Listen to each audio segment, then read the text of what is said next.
그러니까 오늘 본문을 누가복음 13장 1절부터 9절 말씀을 중심으로 누가복음 강의 38번째 시간입니다.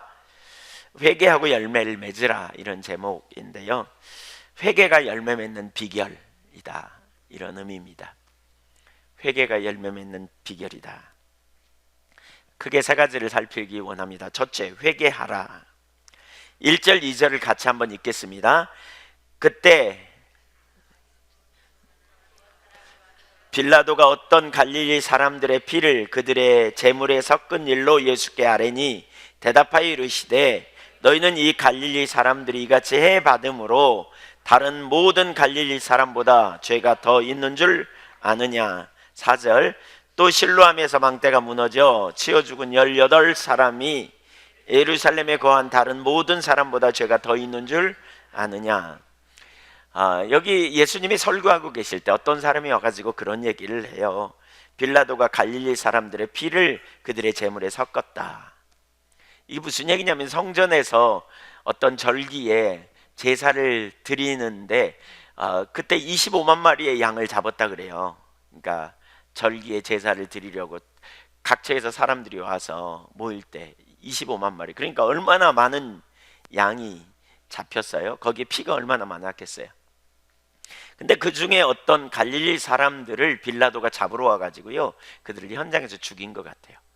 그러니까 피가 섞였다, 그 말이. 그러니까 왜 죽었는지 잘 나와 있지 않지만, 무슨 연고인지 정확지 않지만, 어쨌든 그들은 성전에서 비참하게 죽은 거죠. 또 한 가지 예를 예수님이 들지요. 실로암 망대에서 망대가 무너져 치여서 18명이 죽었다, 이런 얘기를 해요. 여기 실로암 망대는 예루살렘에 가까운, 실로암은 예루살렘에 가까운 우물입니다. 가까운 곳이고요, 거기에 이렇게 우물이 있어요. 그러니까 물길로 사람들이 왔다가 부실공사로 이 망대가 넘어져 가지고 죽었다는 거죠. 근데 18명이나 죽어버린 사건이죠. 네. 요즘 사람들은 문제가 생기면 하나님을 원망하잖아요. 그렇죠? 하나님 너무하네 막 이러면서. 그런데 당시 유대인들은 어떤 사람들에게 문제가 생기면 뭔가 죄를 범했기 때문이지 라는 생각을 했습니다. 하나님을 두려워하는 마음이 있어서 어떤 사람이 당하는 어려움이 그들의 죄 때문이라고 본 거죠. 구약성경 욥기에 보면 욥이 당하는 시험에 대해 친구들이 그렇게 정죄했습니다. 네가 죄를 범했으니까 어려움을 당하는 거지, 그냥 어려움 당하는 게 아니야. 넌 틀림없이 뭔가 잘못됐기 때문이야. 여기 그 시대 사람들이 그렇게 했던 것 같아요. 그래서 예수님께서 뭐라 그래요? 그들이 어려움을 당하는 건 그들이 너희들보다 죄가 더 많아서 그런 줄 아느냐, 이렇게 말하죠. 아니라 그랬죠. 욥기 때문에, 욥기에서도 하나님은 욥의 친구들에게 욥이 더 의롭다고 선언해 주죠. 우리도 똑같아요. 오늘날 누군가 어려움을 당하면 죄 때문이라고 생각해요. 죄가 많아서 그런 일을 당하는가, 다른 사람보다 더 죄가 많기 때문에 그런 불의의 사고를 당했는가? 그렇지 않아요. 3절 보시죠. 3절과 5절은 토시 하나 안 들리고 똑같습니다. 두 구절 시작. 너희에게 이르노니 아니라 너희도 만일 회개하지 아니하면 다 이와 같이 망하리라. 5절도 똑같습니다. 두 예를 들으면서 똑같이 토시 하나 안 틀리고 이렇게 동일한 걸 가르쳐요. 그들이 너희보다 죄가 더 많아서 죽은 것이냐? 그렇지 않다. 아니다. 그러면서 모든 사람이 죄를 범했기 때문에 회개하지 않으면 다 망하리라고 하십니다. 예수님이 하신 대답을 가만히 보세요. 그들의 죄 때문, 그들이 죽은 것은 죄 때문이다, 이런 의미가 있어요. 그런데 너희도 죄를 지었기 때문에 다 망할 거다 그랬어요. 이 말은 한마디로 말하면 모든 사람이 다 죄인이라는 말이에요. 선한 사람이 하나도 없다는 말이에요. 벌을 받지 않을 사람이 없다는 말이에요. 그러니까 우리는 보통 이런 얘기 당하면 무슨 얘기를 해요? 억울하다고 얘기하죠. 억울하게 죽었네 그러죠. 예수님 말하는 건 억울하지 않다는 거예요. 죄를 지었기 때문에 그 결과로 다 죽을 수밖에 없는 인생이다, 이걸 말하는 거죠. 이 이야기를 통해서 예수님은 빌라도의 잔혹성을 이야기하고 있지 않거든요. 또 부실공사한, 실로암 망대에 부실공사한 세태를 꼬집어서 신랄하게 비판할 수도 있는데 그렇게 하지 않아요. 우선 예수님의 초점은 다른 사람이 아니고 거기 있는 그들이었죠. 그러니까 그런 문제를 다루지 않고 영혼을 살리는 것에 초점을 두고 있었기 때문에 저는 강단에서 정치 이야기 이런 거 너무 해서는 안 된다고 생각해요. 왜냐하면 그것이 영혼을 살리는 문제가 아니기 때문에 우리에게 주시는 말씀, 지금 내게 말씀하시는 음성을 주님은 주시는 거죠. 사실 이 사건들은 누가복음 12장 54절 그 앞부분에 우리 2주 전에 봤죠. 54절에 보면 54절 이하에 보면 시대의 징조를 분별하지 못하느냐 이렇게 말하는데 시대의 징조로 이해해야 돼요. 우리가 안전하다고 느끼지만 별로 안전하지 않다는 것을 보여줍니다. 성전에 제사 드리기 위해 갔다가 죽임을 당한, 예상했다면 성전에 갔겠어요? 뭔가 죄를 지었으니까, 뭔가 빌라도에게 반역을 했거나 뭐 했기 때문에 아마 칼로 죽임을 당했을 건데 성전에 가서는 안전하다고 생각했기 때문에 성전에 갔겠지요. 물기르러 가면서 자기가 죽을 거라고 예상하고 갔겠어요? 절대로 그렇지 않죠. 갑자기 망대가 무너져 죽은 거죠. 이 같은 일이 우리 주변에 얼마나 많습니까? 예상하지 못한 사고들, 사건들, 생각하지 못한 시간에, 생각하지 못한 순간에 오는 재앙들을 바라보면서 자기 영혼을 되돌아봐야 한다는 거예요. 자기 영혼을.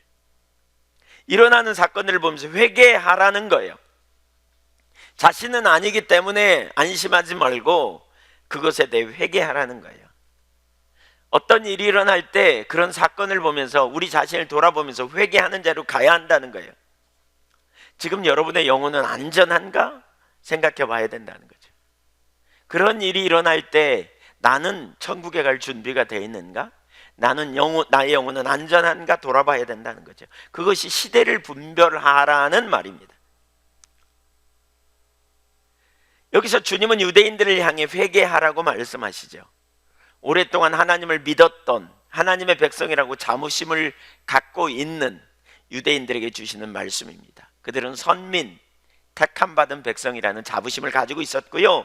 그리고 그들은 말씀을 암송했고 말씀대로 살기 위해 율법을 확대해서 열심히 율법의 1.1획도 틀림없이 지키려고 노력했던 사람들입니다.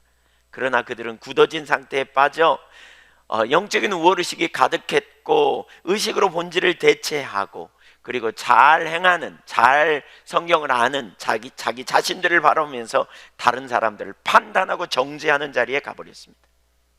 그리스도가 오셨지만 그러기 때문에 그리스도도 알지 못하고 그들의 신앙은 형식적인 신앙으로 전락해서 그들의 삶에는 하나님의 생명이 거쳐 있고 실제는 없는데도 주님의 말씀을 따라 자신을 돌아보고 살펴보며 돌이키지 않았습니다. 그래서 그들의 삶에는 위선이 가득했습니다. 그런 유대인들을 향해 회개하라고 선포합니다. 오늘 본문을 다시 보십시오. 빌라도에게 성전에서 죽은 사람, 실로암 망대에서 죽은 사람들, 죄 때문에 죽었다고, 그러면서 너희도 다 죄인이라고. 그러니까 이 말이 무슨 얘기예요? 이걸 우리는 생각해야 돼요. 여러분, 제가 통계를 찾아보니까 교통사고로 죽는 사람이 1년에 5,000명 가까이 되더라고요. 교통사고로만. 88 올림픽 때는 10,000명이 죽었대요. 근데 2014년 통계가 이렇게 경찰청에서 발표한 통계가 보니까 약 5,000명 가까이 죽었어요. 그 남짓 해마다 죽어간다는 거예요, 사람들이. 얼마나 많은 사람들이 죽는지 몰라요. 폭염으로 죽는 사람들도 적지 않더라고요. 전 세계적인 통계를 보니까 러시아에서 몇 년 전에 폭염으로 죽은 사람들의 수가 보니까 8만 명인가 그러더라고요. 날씨가 더워져서 죽는, 사고로, 화재로, 지진으로 수많은 일들이 우리 주변에 일어나고 있어요. 태풍으로. 왜 이런 일이 일어나는가? 선한 사람들에게 왜 이런 일이 일어날까? 우리는 그런 생각을 합니다. 그런데 성경은 모든 사람이 다 죄인이라고, 의인이 없나니 하나도 없다고, 그래서 억울하게 당하는 것이라고 항변할 수 없다는 거예요. 그래서 필요한 게 뭐냐? 우리에게 필요한 게 회개해야 된다는 거예요. 회개. 이것은 오늘날 우리에게도 해당됩니다. 우리는 언제부턴가 자꾸 타성에 젖어버렸습니다. 예배가 점점 형식화되어 가고 있고 예배는 하나님을 만나는 것인데 하나님을 만나는 것에는 관심도 없고 하나님의 임재를 사모하는 열정도 식어버립니다. 한 주일에 한 번 주일 낮 예배로만 만족하면서 그것도 예배가 길다고 아우성인 그런 상태로 간, 주님을 만나야 되는데 만나는 것은 기대조차도 하지 않고 그냥 의식으로 본질을 대체하는 자리에 점 찍고 가듯이 있는 상태. 잠시 잠깐 받은 은혜나 개인적인 체험 그리고 성경 공부나 책을 통해서 깨달은 몇 가지 지식으로 인격체와의 관계를 대체해버리는 경우가 너무나 많습니다. 과거에 좀 헌신했던 그러한 모양들을 가지고 자부심으로 삼고 실제적인 능력은 거의 경험하지 못하고 살아가는 사람들이 오늘날 부지기수입니다. 지식으로 실제를 대체합니다. 이론적인 배움을 가지고 사는 것처럼 착각하는 경우가 많습니다. 입술로는 사랑을 말하지만 욕심을 따라 행하고 하나님 중심적인 삶을 배웠지만 실제로는 철저하게 자기중심적인 자기 앞가림, 자기 문제, 자기 관심사 외에는 별로 관심도 없는, 희생과 헌신이 없는, 하나님을 경외함이 없이 사는, 그것이 오늘 우리들의 모습입니다. 우리 자신을 살펴봐야 돼요. 진짜 하나님이 생명이신가? 제가 기억에 남는 충격적인 말들이 있습니다. 우리 교회 건축할 때 어떤 건축위원 한 분이 저에게 그렇게 말했어요. 아무리 믿음 좋은 것 같아도 돈이 결려면 신앙도 하나님도 없어요 라고 말하는, 그분도 건축하는 분이었거든요. 건축위원회 자문위원으로 들어와 있는 어떤 한 분이 그런 표현을 했어요. 제가 너무 충격적이었어요. 하나님도 신앙도 다 없어요, 돈에 걸리면. 우리 건축할 때 어느 목사님이 그러더라고요. 그분이 건축하고 나서 몸서리를 치면서 건축하는 분들 숨 쉬는 것만 믿고 다른 거 믿지 말라고. 진저리가 젖이더라고요. 최근에 어느 목사님과 대화 속에서 목사님 60대 중반쯤 된 목사님들이 이렇게 말해요. 우리 나이에는 조심해야 돼. 교회에서 쫓겨나면 나가라 그러면 어떻게 해? 아무렇지도 않게 웃고 떠들고 즐기면서 그런 말을 나눴어요. 저는 근데 그 말이 진짜 쉽지 않더라고요. 밥벌이 하기 위해 건축하는 거나 밥벌이 하기 위해 목회하는 거나 뭐가 다를 바 있나. 사실 그런 의도와 중심을 가지고 목회한다면 정말 하나님이 기뻐하시는 그러한 메시지를 전할 수 있겠는가. 쫓겨날 걸 눈치 보면서. 너무 죄송한 표현인데요, 제가 지난주 월요일 날 법 심사재판하는 위원으로 법에 대하여 이렇게 배우는데 그 권사님 한 분이, 장로님이 변호사인데 나와서 그런 표현을 해요. 진짜 죄송한 일입니다, 이거. 근데 그분이 그러더라고요. 목사님들이 안 하면 좋겠다고, 재판. 왜냐하면 목사님들은 재판하면 학연회, 어느 학교 출신이냐, 지연회 이런 데 걸려가지고 재판을 9번 놓는다는 거예요. 하나님의 기준 가운데 올바로 해야 되는데, 법에 의하여 올바로 판단해야 되는데 자꾸 학연, 지연 막 이런 얘기하는 거예요. 그런 얘기를 여러 번 하더라고요. 제가 그 자리에 앉아 있는 게 진짜 힘들더라고요, 개인적으로 저는.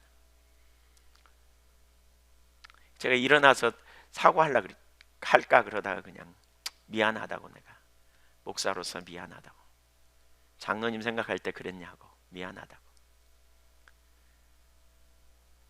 우리가 입술로는 하나님을 사랑한다고 말하지만 우리가 하나님을 경외함이 우리 가운데 없는, 그러니까 우리가 하나님과 실제적인 친밀한 교제 가운데 있지 않으면 우리는 쏜살같이 옆으로 가버리는 이런 우리들의 삶.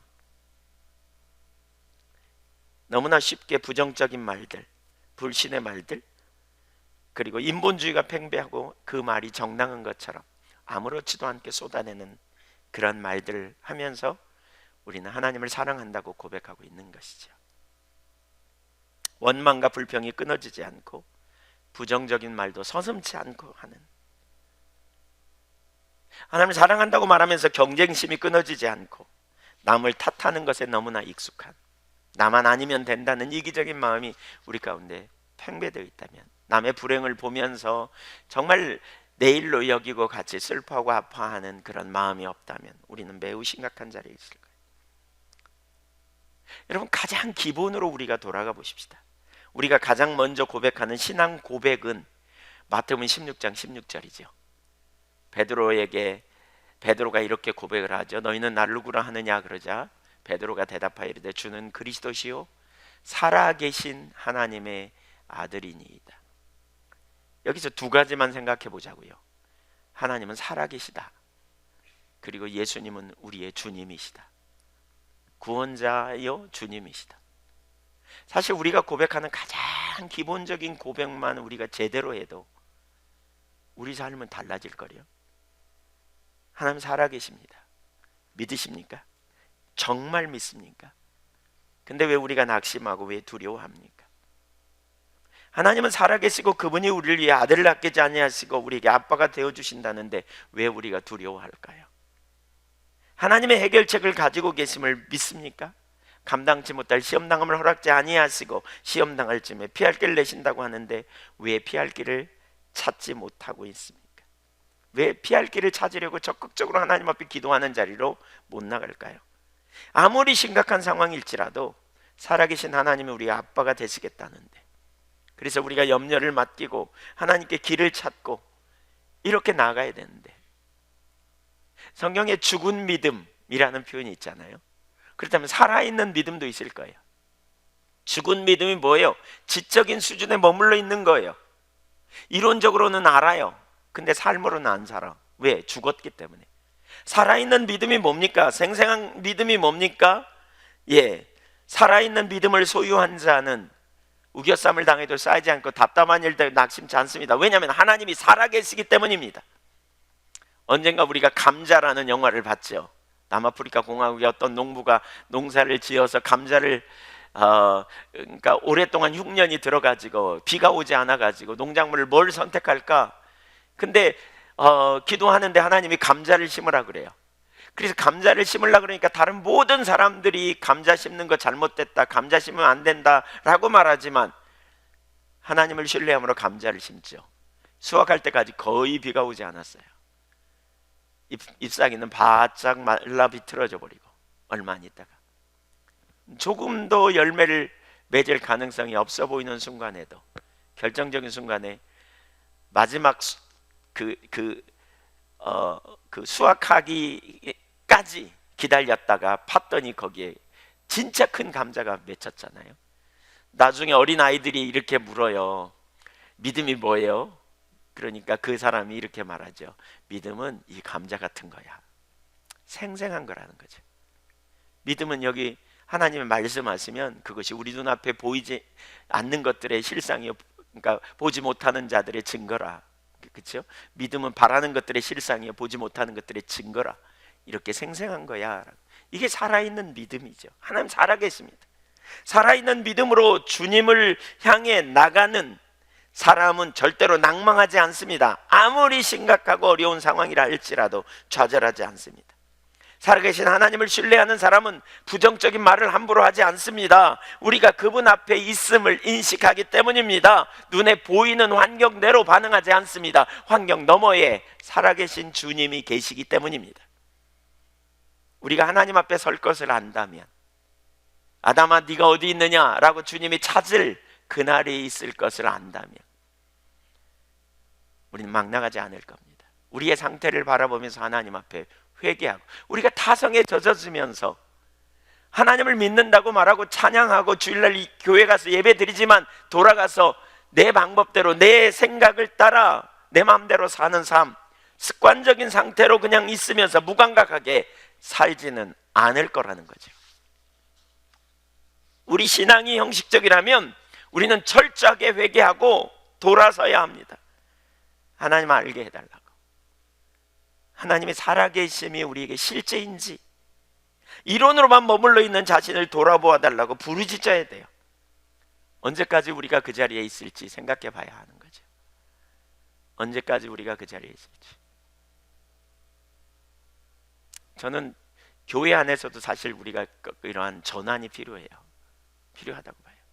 많이 듣고 많이 알았기 때문에 나는 그렇게 산다고 착각하면 안 돼요. 우리가 지난 주간에 그 부분 나눴죠. 우리 신앙은 하나님과 동행이다. 동행하는 것을 최고의 가치로 여기는 모세의 무리처럼 우리가 그 자리에 있어야 된다. 근데 그건 아는 게 아니에요. 그렇게 살아야 돼요. 그렇게 실제가 돼야 돼요. 그렇게 실제가 되어져야 임재가 거치면 그것 때문에 애통해하고 은혜를 구하고 하나님을 향한 열정을 가지고 나아가는 것이지요. 실제가 되어질 때.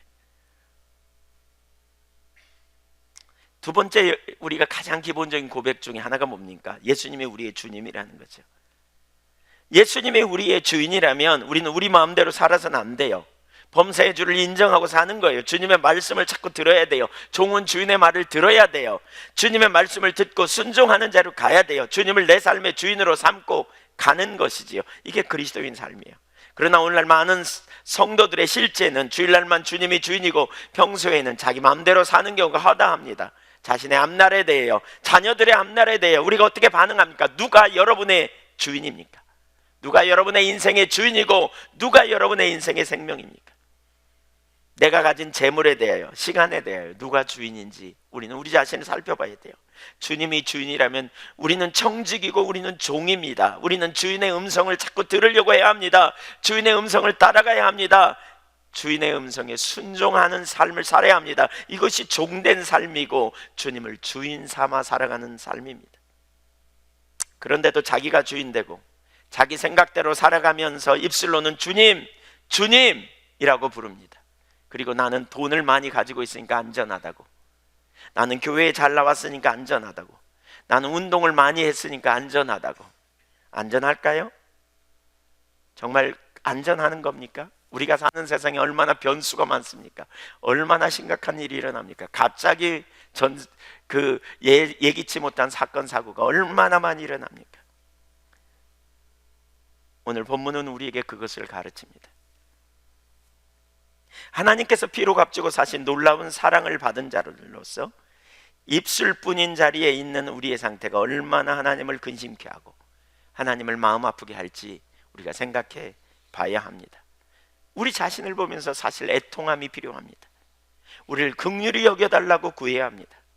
우리는 그 자리에서 회개하고 돌이켜야 합니다. 하나님 앞에 나와 예배를 드리지만 하나님의 임재를 경험한 적도 없고 하나님의 말씀이 선명하게 들려 그 말씀 앞에 우리의 삶이 전환되는 자리로 가지 않고 있다면 우리는 애통함으로 하나님 앞에 나가야 돼요. 회개해야 돼요. 정직하게 죄를 자복하고 엎드려야 돼요. 무엇보다 자신의 죄성을 회개해야 해요. 자기중심적인 자리로 가버리는 영역, 타성에 젖는 습관적인 죄 가운데서 머물러 있는 우리 모습을 보며 하나님 앞에 애통해하며 고백해야 돼요. 주님, 우리를 살려달라고 구해야 돼요. 개인적으로 이번 주간에 지난주 이번 주에 계속 그런 문제를 많이 생각하게 된 것 같아요. 저 자신을 봐도 그렇고 오늘날 우리 예한교회를 봐도 그렇고 사실 예한교회를 더 성숙해 되는 자리로 우리가 가야 되거든요. 실제적인 자리로 가야 되거든요. 여러분, 우리가 말씀을 들으면서 위험성은 말씀을 들으면 내가 그렇게 살고 있다는 착각 속에 빠져 있는 거죠. 실제는 안 된 채로. 우리 예한교회도 심각해요.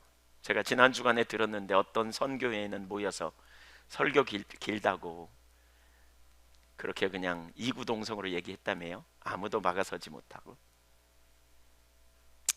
식사하면서 식당에서 밥하면서 설교 빨리 끝나게 해달라고 기도하라고 그랬다면서요. 네. 농담처럼 그렇게 하셨겠죠. 근데 중심 돌아보셔야 돼요. 그게 우리의 현주소예요. 지금 예배를 위해 기도하라 그랬더니 설교 빨리 끝나게 해달라고 기도하라 그랬다고요. 누군지 모르지만 정말 심각한 상태입니다. 그게 우리의 상태입니다. 그게 우리의 현주소입니다. 지금. 정말 하나님을 만났는지 예배 마친 다음에 하나님의 임재가 내 삶에 있는지 우리가 우리 자신을 돌아보아야 될 텐데 설교가 긴 것을 정당화시키는 것은 아닙니다. 근데 진짜 주님을 만났는지 자신을 돌아보고 하나님의 임재 가운데 있는지 살펴보고 우리가 그 자리에 있어야 되지 않겠는가? 성경이 회개를 얼마나 강조하는지 몰라요. 제가 그런 얘기를 들으면서 정말 하나님 앞에 그런 기도가 되지더라고요. 우리를 살려달라고. 하나님 우리를 살려달라고. 우리를 구원해달라고. 구원이 뭐예요? 살려달라는 말 아니에요? 우리를 살려달라고. 우리를 내버려 두지 말라고. 하나님 우리를 회복시켜달라고. 아까 그 목사님들의 이야기, 그 장로님의 이야기, 이런 부분들을 생각하면서 하나님, 이것이 제 모습이고 우리 교회의 모습이고 하나님 살려달라고. 우리가 타성에 젖어서 우리는 안전하다고 뭔가 된 것처럼 여기는 자리에 있는데 주님의 임재와 능력은 경험하지 못한 채 인본주의가 우리 삶에 팽배되어 있는 상태로 살아가면서 우리가 그 자리에 있는 것처럼 착각하는 자리에서 돌이켜달라고. 제가 며칠 전부터 하나님 우리를 살려주세요 이런 기도를 하고 있습니다. 우리 시대를 불쌍히 여겨달라고. 성경은 회개를 정말 많이 강조해요. 왜 회개를 강조하는지 이해될 것 같아요. 하나님의 사람들을 통해 계속해서 선포한 메시지가 회개입니다. 세례 요한이 이 땅에서 첫 번째 선포한 메시지가 회개하라고 하십니다. 마태복음 3장 1절 2절 보세요. 그때 세례 요한이 이르러 유대 광야에서 전파하여 말하되 회개하라 천국이 가까이 왔느니라 하였으니. 예수님도 공생애를 시작하면서 회개하라고 했습니다. 요한이 잡힌 후 예수께서 갈릴리에 오셔서 하나님의 복음을 전파하여 이르시되 때가 찼고 하나님의 나라가 가까이 왔으니 회개하고 복음을 믿으라. 회개가 시작입니다. 부활 후 제자들을 만난 후에 가장 먼저 회개를 전파해야 한다고 했습니다. 누가복음 24장 47절 또 그의 이름으로 죄사함을 받게 하는 회개가 예루살렘으로부터 시작하여 모든 족속에게 전파될 것이 기록되었으니. 베드로가 오순절에 선포한 메시지에 회개하라고 말합니다. 사도행전 2장 37절 그들이 이 말을 듣고 마음에 찔려 베드로와 다른 사도들에게 물어 이르되 형제들아 우리가 어찌할꼬 라고 말하는 자들에게 주님이 베드로가 이렇게 말합니다. 38절 베드로가 이르되 너희가 회개하여 각각 예수 그리스도의 이름으로 세례를 받고 제사함을 받으라. 그리하면 성령을 선물로 받으리니. 베드로서 3장 9절 주의 약속은 어떤 이들이 더디다고 생각하는 것 같이 더딘 것이 아니라 오직 주께서는 너희를 대하여 오래 참으사 아무도 멸망하지 아니하고 다 회개하기에 이르기를 원하시느니라. 이것이 하나님의 의도예요. 회개해야 돼요. 아담이 타락한 이후 인간은 죄성을 가지고 자기중심적인 자리로 자꾸 돌아갑니다. 그래서 반복적으로 우리가 회개가 필요합니다. 그러면 회개가 뭡니까? 회개가 막연한 후회가 아닙니다. 회개는 자책이 아닙니다. 우리 기독교의 회개는 자기를 변호하는 것이 회개가 아닙니다. 기독교 회개의 시작은 자신을 인정하는 겁니다. 요한일서 1장 9절에 만일 우리가 우리 죄를 자백하면, 여기 자백하다라는 말은 호모게네오라는 말로 인정하다는 말입니다. 내가 죄인임을 인정하는 겁니다. 사실 우리는 우리가 죄인이라는 걸 인정하고 싶어 하지 않습니다. 우리를 변호하는 데 익숙합니다. 근데 우리가 죄인임을 인정하는 것입니다. 철저하게 인정하는 거예요. 그리고 그 자리에서 돌이키는 거예요. 회개는 방향을 바꾸는 겁니다. 자기를 의지하고 자기를 붙들었던 자리에서 심각하게 여기며 돌이키는 겁니다. 바울 사도가 오라 나는 곤고한 사람이로다 누가 나를 이 사망에서 건져내랴, 그런 것처럼 철저하게 인정하는 겁니다. 이때 우리 기독교인의 회개는 놀라운 한 가지가 있는데 그게 뭐냐면 돌아갈 곳이 있어요. 돌아갈 곳이 있어요. 탕자가 회개하고 아버지 집으로 간 것처럼 우리도 회개하면서 돌아가야 돼요. 어디로요? 우리 자신에게서 주님께 돌이키는 거예요. 나를 의지하던 자리에서 주님을 의지하는 자리로 돌아가는 거예요. 하나님의 아들이 나를 구원하기 위해 오셨습니다. 보혈의 십자가를 의지하고 우리는 예수 그리스도의 보혈의 십자가를 의지하고 하나님께 돌아가는 것입니다. 이게 회개입니다. 진정한 회개는 나의 죄인됨을 인정하고 그리스도를 향하여 나아가는 겁니다. 예수님 십자가에 달리실 때 한편의 강도가 한 것처럼 예수님을 붙드는 겁니다. 내가 죄인이라고, 십자가에 달려 죽을 수밖에 없는 죄인이라고 인정하고 예수님께 나아가는 것입니다.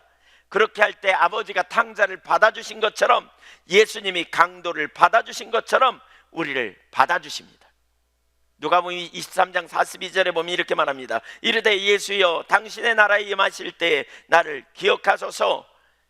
회개는 자기가 죄인임을 인정하고 돌아서는 거예요. 그랬더니 받아주십니다. 예수님께서. 43절 예수께서 이르시되 내가 진실로 내게 이르노니 오늘 네가 나와 함께 낙원에 있으리라 하시니라. 이게 기독교의 회개입니다. 이게 은혜입니다. 여러분 지금 회개하십시오.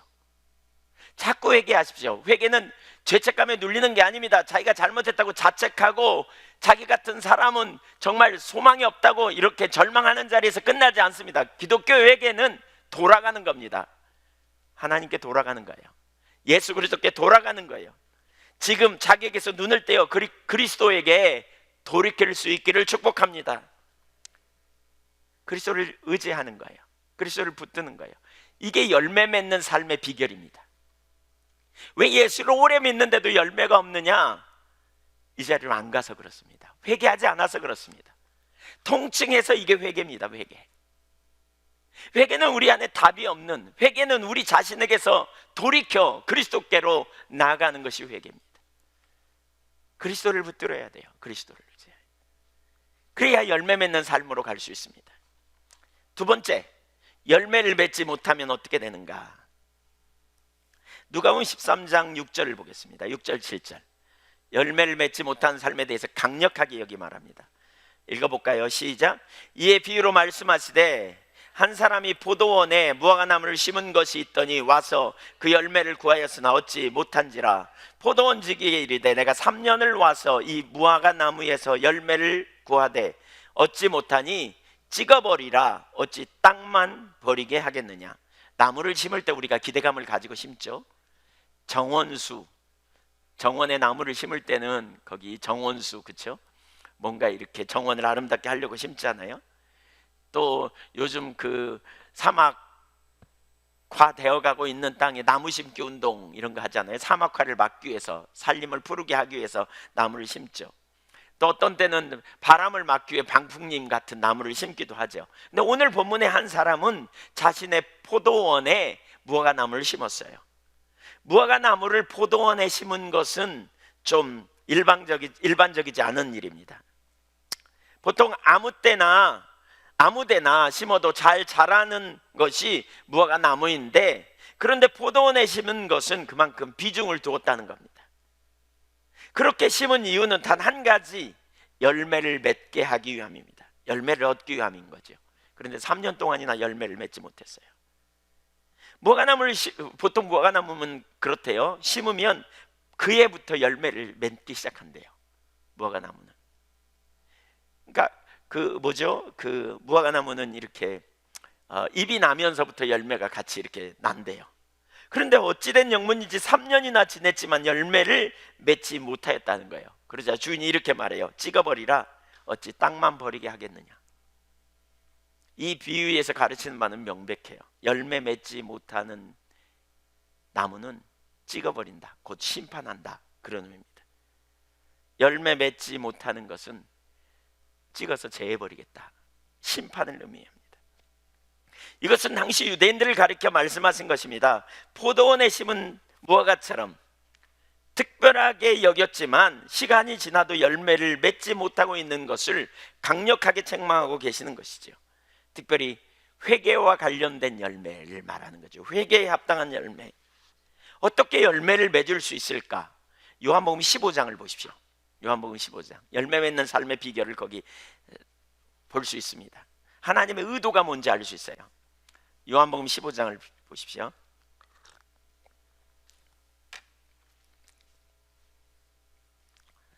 (15장 1절)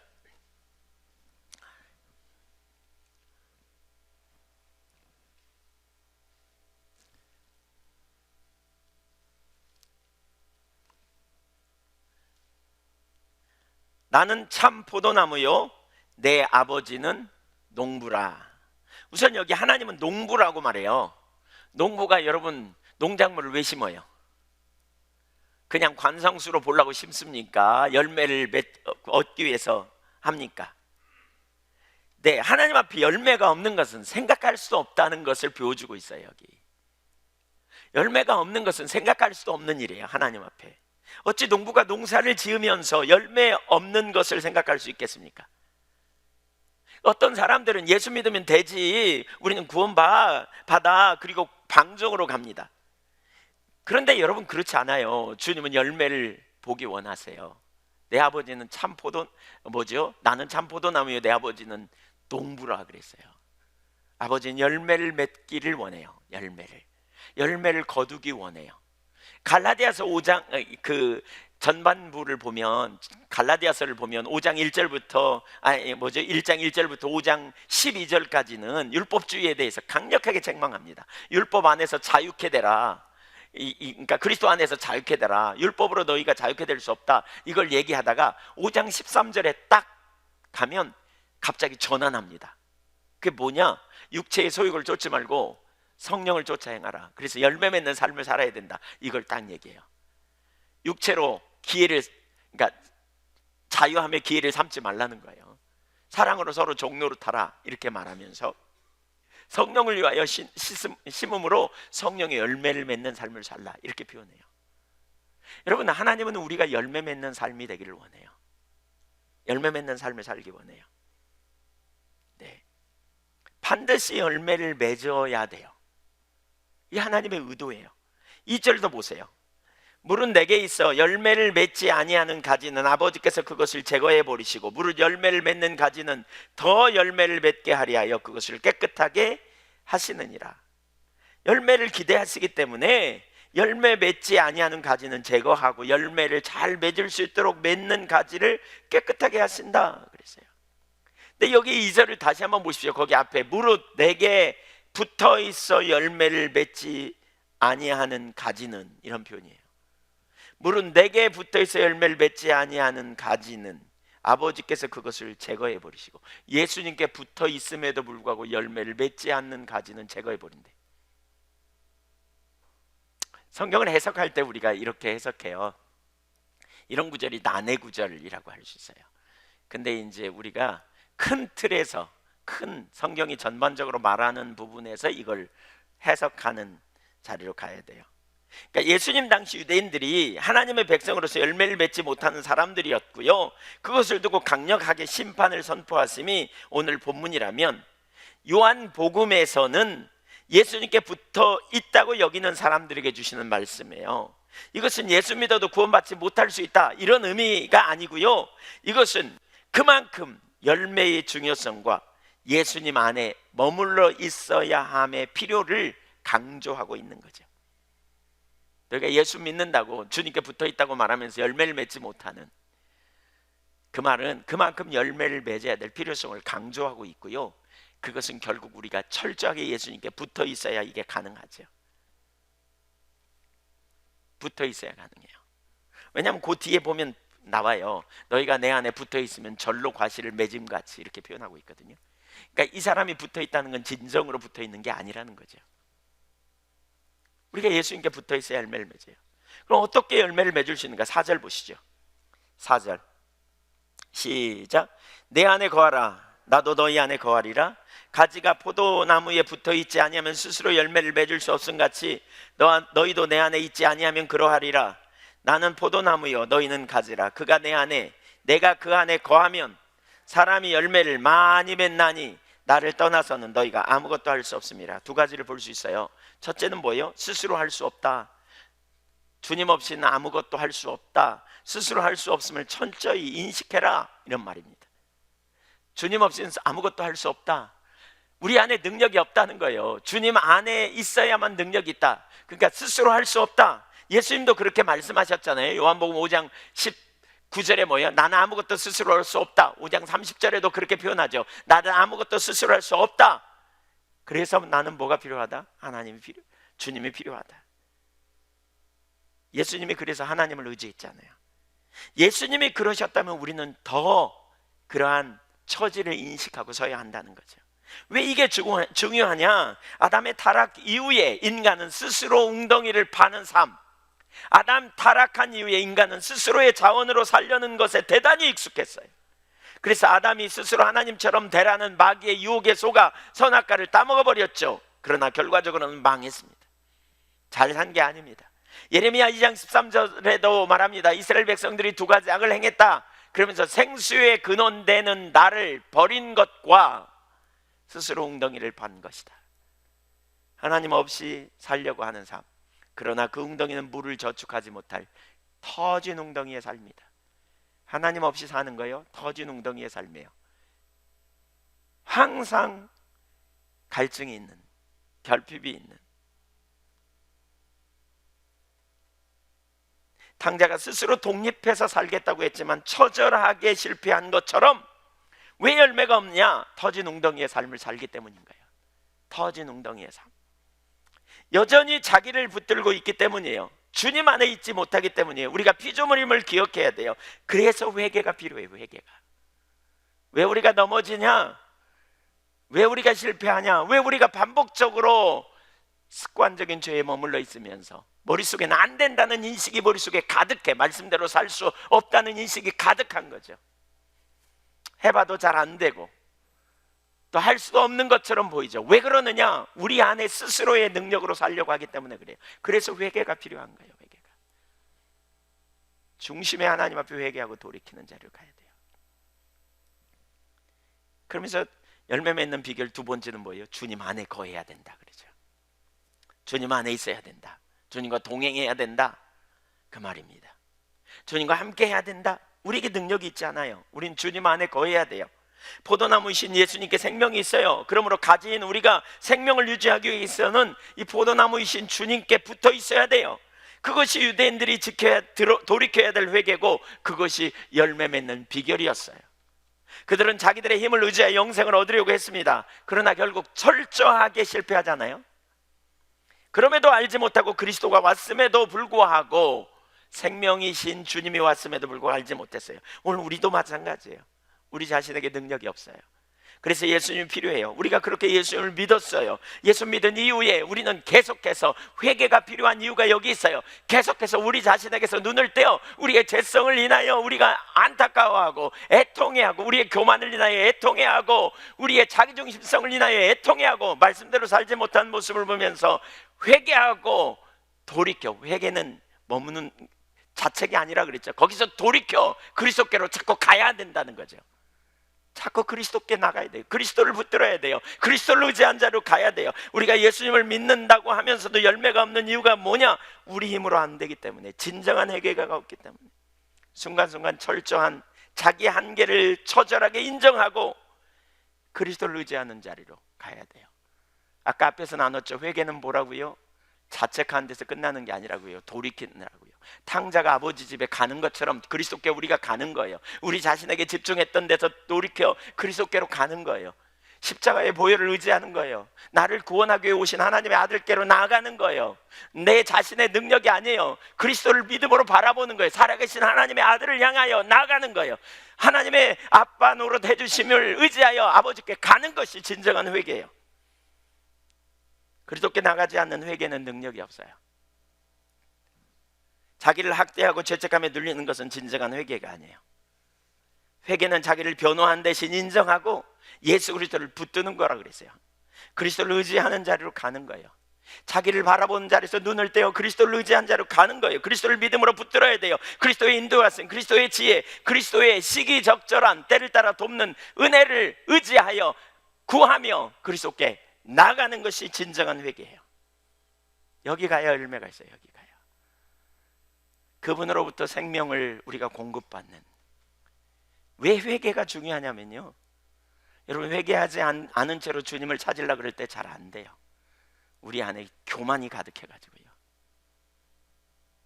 우리의 죄성을 회개해야 돼요. 우리가 왜 머물러 있습니까? 그렇게 말할 거리요? 잘 안 되니까요. 우리가 왜 타성에 졌습니까? 잘 안 되니까. 왜 우리가 묶여 있습니까? 악한 습관에 묶여 있고 죄성에 묶여 있고, 우리가 끊어지지 않는 문제에 우리가 붙들려 있습니까? 잘 안 되니까. 왜 우리가 세상 사랑이 우리 가운데 해결되지 않습니까? 안 되니까. 왜 안 돼요? 회개하지 않아서 그래요. 회개는 뭐라고요? 자책하는 것으로 끝나지 않는다고요. 회개는 그리스도께 가는 거예요. 우리 자신의 비움, 우리 자신의 능력 없음, 우리 자신의 선함 없음, 우리 자신의 어떤 의로움도 없음, 우리 자신이 전혀 해답이 없음을 인식하고 그리스도께 가는 거예요. 그리스도께. 나를 사랑하사 나를 위하여 자기 자신을 아끼지 아니하시고 내어주신 그리스도를 향해 나아가는 거예요. 그리스도를 향해 입을 벌리는 거예요. 그리스도께 도와달라고, 그리스도께 살려달라고, 그리스도께 나를 붙들어 달라고, 내 삶을 인도해 달라고 그리스도를 향하여 나아가는 거예요. 내 부지를 깨뜨려 달라고, 나의 완악함을 파해 달라고, 나의 강팍한 것을 깨뜨려 달라고, 사랑 없는 마음을 긍휼히 여겨 달라고, 그리스도의 사랑으로 나를 채워달라고. 이게 올바른 회개예요. 왜 우리 삶에 능력이 없냐? 열매가 안 맺히냐? 그리 가지 않아서 그래요. 여기서 말하는 열매는 뭘까요? 그렇다면 열매가 뭘까요? 우선 예수 그리스도 안에 있는 영생의 열매입니다. 그것이 회개에 합당한 열매입니다. 회개는 스스로의 삶에서 살아가는 것을 돌이키고 항복하는 것이라고 할 수 있습니다. 그때 하나님이 내신 길 대신 예수 그리스도를 믿음으로 받아들이게 되고 영생을 얻게 됩니다. 그것이 회개한 이스라엘 백성이 맺어야 될 열매입니다. 더 나아가 이것은 하나님 백성으로서 성품을 의미합니다. 포도나무이신 주님 안에 거하면서 맺히는 열매로서 성품의 열매, 사역의 열매라고 할 수 있습니다. 주님 닮아가는 열매가 맺어집니다. 하나님 백성으로 사는 것은 우리 힘으로 되지 않습니다. 그래서 우리가 예수님을 의지하는 것입니다. 그래서 우리가 예수님을 찾는 것입니다. 살아계신 하나님께 의탁하여 전적인 신뢰로 서는 것입니다. 할 수 없다고, 안 된다고, 내 힘으로는 안 된다고, 내 힘으로는 할 수 없다고 절망하고 좌절하는 자리에서 일어나 믿음으로 나를 위해 하늘 권리를 포기하고 내려오셨고 나에게 아빠 노릇 해주시기에 오신 하나님의 성령을 의지하여, 에베소서 2장을 보십시오. 허물과제로 죽었던 너희를 살리셨도다. 그때의 너희는 세상 풍속을 쫓고 공중의 권세 잡은 자를 뒤따랐고 마음과 육체에 원하는 것을 하여 본질상 진노의 자녀였다. 소망이 없는 자였다. 그러나 긍휼에 풍성하신 하나님이 그 큰 사랑을 가지고 우리에게 오셨다. 이게 복음 아닙니까? 긍휼에 풍성하신 하나님이 그 큰 사랑 때문에 그 큰 엄청난 사랑을 가지고 저와 여러분을 살리기 위해 오셨습니다. 그 주님을 향해 나가는 겁니다. 그 주님을 향해 나가는 거예요. 나를 보는 것 그만두고 상습적으로 넘어지고 실패하는 내 모습 보는 것 그만두고 내가 내 안에 답이 없음을 인식하고 믿음으로 벌떡 일어나 그리스도를 향하여 나아가는 겁니다. 그리스도를 찾는 겁니다. 그리스도 안에 거하기를 구하는 겁니다. 주님과 동행하는 자리에 있기를 열망하고 주님의 음성을 듣기 원하고 주님의 지혜를 구하고 주님의 능력을 구하고 주님의 평강을 구하고 주님의 필요를 채우시는 걸 구하고, 하나님의 약속은 그리스도 안에 얼마든지 이해가 된다 그랬습니다. 하나님의 약속은 우리 안에 있지 않습니다. 예수 그리스도 안에 있습니다. 긍휼에 풍성하신 하나님의 사랑 안에 있습니다. 우리는 그 은혜를 구하고 주님만 저를 고치실 수 있다고, 주님만 저를 새롭게 하실 수 있다고, 주님 저를 살려달라고, 주님 저를 내버려 두지 말라고 믿음으로 그렇게 주님을 찾고 구하여 나아가십시오. 이게 회개입니다. 그 안에서 우리는 열매를 맺을 수 있습니다. 열매를 맺을 수 있습니다. 세상의 원리를 따지면 용서하기가 쉽지 않습니다. 사람들 나한테 잘못하는데 어떻게 쉽게 용서가 됩니까? 근데 주님의 능력으로 오시면, 주님의 은혜로 함께 하시면 용서가 됩니다. 우리 안에 좋은 차 타고 싶고 좋은 옷을 입고 싶고 남보다 잘 살고 싶고 평안을 안락을 누리고 싶은 마음이 있습니다. 세상을 사랑하는 마음이 우리 가운데 끊어지지 않습니다. 세상 사랑이 너무 좋아지게 느껴집니다. 그런데 주님이 오시면, 주님의 은혜로 함께 하시면 그거 별로 안 좋아 보입니다. 그거 이렇게 변화가 일어납니다. 주님이 우리를 바꿀 수 있습니다. 주님이 여러분 바꿀 수 있습니다. 주님이 여러분을 새롭게 하실 수 있습니다. 주님께서 당신의 능력으로 여러분을 회복시킬 수 있습니다. 회개해야 하는 이유가 바로 여기 있습니다. 회개해야 합니다. 넘어지는 내 모습 보면서 회개하고, 실패한 내 모습 보고 회개하고, 애통해야 하고, 주님 은혜를 부어달라고 구하고, 주님을 찾아야 될 이유가 여기 있습니다. 주님을 향해 믿음으로 발을 옮기고 향해 나아가는 겁니다. 주님은 사랑하라 그랬는데 사랑이 안 돼. 안 돼. 그런 모습 보고 회개하는 겁니다. 사랑 안 되는 내 모습 보고 회개하는 겁니다. 하나님 용서해 달라고. 하나님 용서해 달라고. 그러면서 누구에게 가라고요? 회개는, 기독교 회개는 돌아갈 곳이 있어요. 기독교 회개는, 우리 그리스도인들의 회개는 돌아갈 곳이 있어요. 세상 사람들 후회하고 자책하고 어떻게 방법을 바꿔보려고 그럽니다. 우리 그리스도인은 돌아가야 됩니다. 아담이 탕자가 아버지께 돌아가듯이, 아버지 집으로 돌아가듯이 돌아가는 겁니다. 돌아가는 겁니다. 우리는 그리스도께 돌아가는 겁니다. 우리는 주님께 돌아가는 겁니다. 주님을 믿음으로 바라보는 겁니다. 날 구원해 달라고, 날 살려 달라고, 날 새롭게 해 달라고, 날 회복시켜 달라고. 거기 능력이 있습니다. 주님은 우리의 영혼을 구원할 능력을 가지고 오셔서 우리를 구원해 놓으셨잖아요. 마찬가지로 주님은요,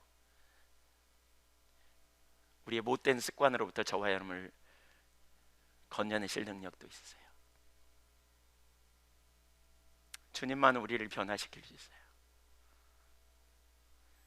그때 그리스도의 은혜로 우리가 점점 예수 그리스도를 닮아가는 거죠. 점점 닮아가요. 마지막 한 가지만 더 보겠습니다.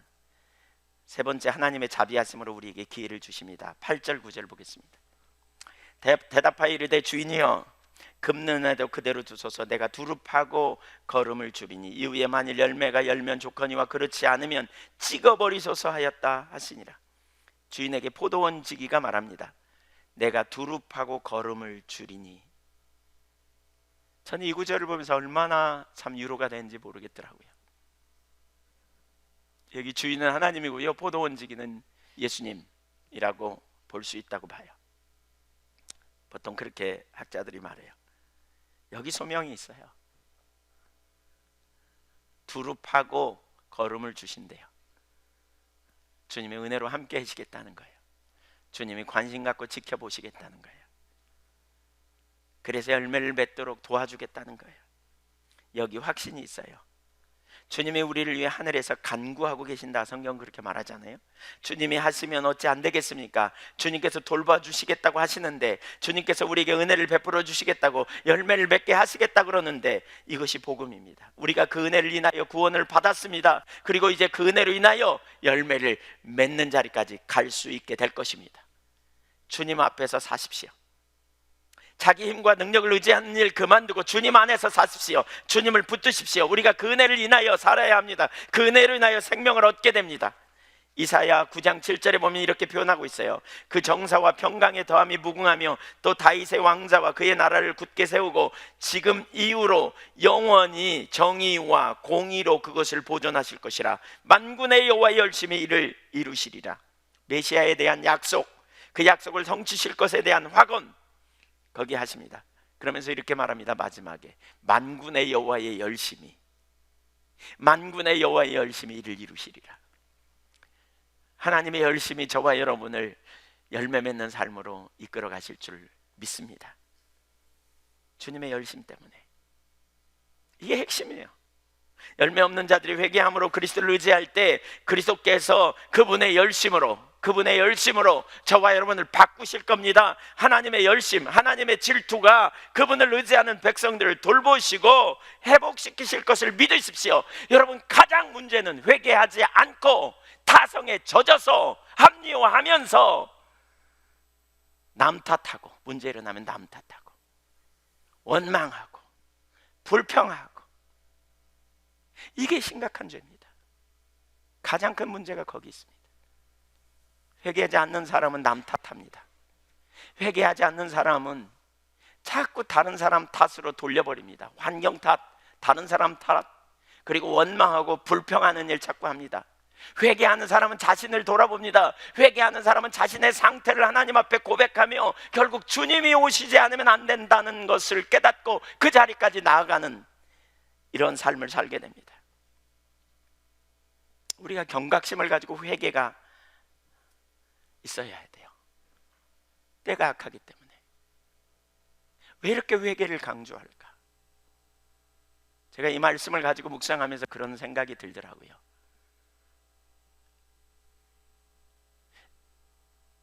기도에 대해서 살펴보면서 기도에 세 가지 기도가 있거든요. 문제 해결을 위한 기도가 있고요, 자기 영혼을 위한 기도가 있어요. 근데 자기 영혼을 위해 기도할 때 하나님 얼굴을 구하고 하나님 임재를 구하잖아요. 근데 그 앞에 반드시 전제되는 한 가지가 회개가 있어야 돼요. 회개가 안 되면요, 우리가 하나님 구하는데 그냥 주여 임재해 주세요, 그렇지만 우리 마음 안에 절박함이 별로 없어요.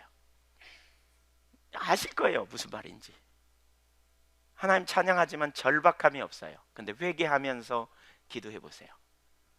진짜 마음 안에 절박함이 부어지고 주님을 향한 믿음의 열정을 가지고 가게 돼요. 우리가 기도하고 하나님 임재를 갈망하고 사모하지만 그 기도가, 물론 그렇게 이미 기도를 여러 번 하면서 하나님의 임재 가운데 있는 분들은 다르지만, 영혼을 위해 하나님의 임재를 사모하고 하나님을 갈망하면서 기도하려고 하는데 기도가 잘 안 되는 이유가 있어요. 기도해봤자 여기서 그냥 이 앞에서 맹맹 도는 것 같아. 본인이 그렇게 느껴져. 기도해야 그냥. 예. 그렇게 느껴지는 주된 이유가 뭐냐면 절박함이 없어서 그래요, 우리 안에. 근데 회개하고 기도해 보세요. 달라요. 그래서 우리가 실패하는 우리 회개거리가 명백하고 그 부분에 회개하고 애통하며 그리고 복음을 올바로 이해하게 될 때, 그래서 예수님이 오셨구나, 이게 보이면 그 다음에 우리는 얼마나 절박하게 주님의 은혜를 구하며 나가는지 몰라요. 근데 이게 안 보이니까 회개가 그냥 여기만 왔다 갔다, 여기만. 하나님께 상달되지 않는 것 같아. 우리에게 진짜 심각함이 이거예요. 회개 없이 타성에 젖어지는 신앙, 갈망도 열정도 사모함도 열망도 없이 우리는 뭔가 된 것처럼 여기는, 안전하다고 생각하는. 여러분 안전하십니까? 여러분의 영혼은 안전하십니까? 평안하십니까? 우리는 경각심을 가지고 주님을 찾아야 돼요. 습관적인 죄악에 넘어지면서도 잘 안 되는 타성에 젖어 언제까지 살 것입니까? 자신의 상태를 보며 애통함으로 회개하고 그리스도께 나가야 합니다. 교만을 회개하십시오. 열망이 없는 마음을 회개하십시오. 사모함이 없는 마음을 회개하십시오. 도덕적인 윤리적인 죄를 회개하십시오. 음란한 마음을 가지고 있는 것, 판단하는 마음 가지고 남을 판단하는 자리 가는 것, 시기들도 경쟁심 가지고 있는 것, 사랑 없는 마음을 회개하십시오. 그리고 그리스도를 붙드십시오. 그래서 그리스도가 필요하고 주님의 은혜가 필요하다고 구하십시오. 그리스도께 나가 도와달라고. 더 절박하게 기도하기 원합니까? 살려달라고 구하십시오.